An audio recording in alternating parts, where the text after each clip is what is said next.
To me, the biggest risk is a lot of these small cap names, and particularly the small cap ETFs. I think one thing that people don't appreciate is when they look at the PE numbers for these ETFs, like the Russell 2000, they're looking at non-GAAP and excluding negative earnings.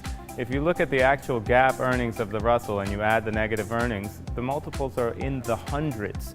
So when you buy one of these small cap ETFs, you're buying a series of companies where only part of them are making money and they're not included in those calculations.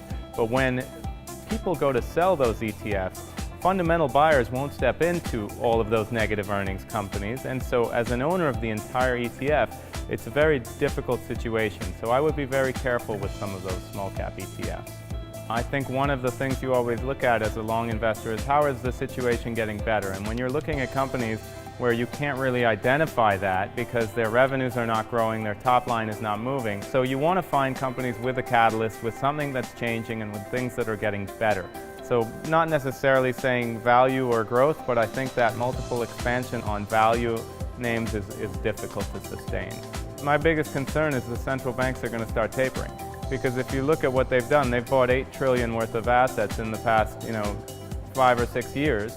And that money finds its way all the way down to the ETFs that we see right now. So as they start to taper and they back out of the market, that's a bit of a risk. And so I would say that's my primary concern.